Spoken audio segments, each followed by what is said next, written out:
تخيل كده تبقى صايم وتفطر على موزة ضاني بالشكل ده، او بقى طواجن من اللي قلبك يحبها. خلاص احنا يعتبر بقينا في نص رمضان وكفايه بقى اكل البيت. كله بقى عمال يقول لي فوقش فوقش فوقش.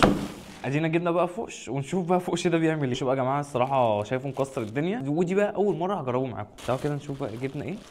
بصوا احنا جبنا شويه حاجات كده ايه هنفطر بيها، حاجات هتبسطكم. دي كده كل الحاجات اللي احنا جبناها، ده كده الاجمالي اللي احنا دفعناه 885 جنيه. جبنا كمان كوارع، جبنا كمان ملوخيه، وبقى غير السلطات اللي بتنزل. فوقش بقى ده يا جماعه في الغريه. واو يا جدعان. اوه بص بقى ده طاجن باميه باللحمه الكندوز. اللحمه الكندوز دي بصوا بتبقى كلها دهنه كده، نقطع كده حته هندوق اللحمه لوحدها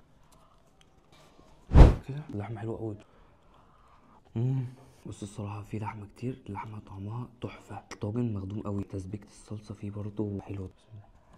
انا اصلا من النوع اللي مش بحب الباميه، الباميه فيه تحفه، تسبيكه الصلصه فيه تقيله قوي، قوامها تقيل، الطعم بتاعها غني قوي، حلو قوي الطاجن ده الصراحه. تعالوا بقى كده ندخل على تاني طاجن، وهو بقى طاجن التورلي ده بقى ب 175. انا حاسس الطاجن كبير قوي عليا. بص بقى الطاجن ده واخد بطاطس، مقطعين بطاطس كبيره جدا، واخد كمان بقى جزر، واخد كمان بسله. بص عنده ايه بطاطس كده.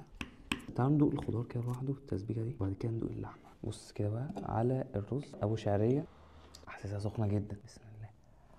اللحمه اللي فيه مش كتير، فيه بالظبط حوالي 3 قطع. اللحمه مستويه كويس قوي، معلقه بقى كده مع الرز ابو شعريه. اللحمه حلوه قوي، تسبيكه الطاجن تحفه. تعالوا كده بقى على الملوخيه. بصوا هي ما جاتش بالشكل ده، هي جت في علبه تكاوي، بس احنا خليناها بالمنظر ده، يعني احنا عبيناها في الطبق ده. بصوا بقى احنا هنجيب عيش برده علشان الملوخيه. نعمل لقمه كده ودن قطه. بسم الله. حاسسها ايه الملح فيها زايد قوي. لو الملح يقل يا جماعه هتبقى تحفه. الملوخيه دي ب 40 جنيه. بصوا احنا جايبين معانا موزه ضاني، بس دي اخر حاجه. تعالوا ندخل بقى كده على شوربه الكوارع. بصوا يا جماعه شكلها عامل ازاي. دي بقى شوربه كوارع مخليه. انا هدوق الشوربه الاول لوحدها وبعد كده ندوقها بالكوارع. هي الشوربه تقيله واخده بهارات كتير. بسم الله. انا حاسس الملح فيها زايد برضو، مش عارف ايه الفكره. الملح زايد قوي، الشوربه حلوه بس تطبيقتها قويه قوي والملح فيها زايد. لو تبقى اخف من كده والملح فيها يخف هتبقى حلوه قوي. تعالوا ندخل بقى على الموزه الضاني. بصوا يا جماعه شوربه الكوارع دي عامله 125، اما بقى الموزه دي عامله 345. شكلها عامل ازاي.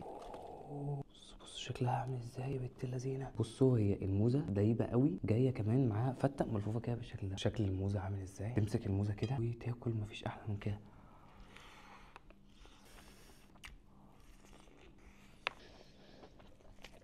اللحمه بتدوب. يا نهار ابيض. نازل كل اللحمه اللي فيها كده. بص شكلها بقى عامل ازاي. دي بقى ايه تنقلنا فيها خطيره. بصوا بقى رز الفته اللي هو جاي معاه. بص ناخد معلقه كده، معاه بقى حته موزه كده بالشكل ده. طبعا يا جماعه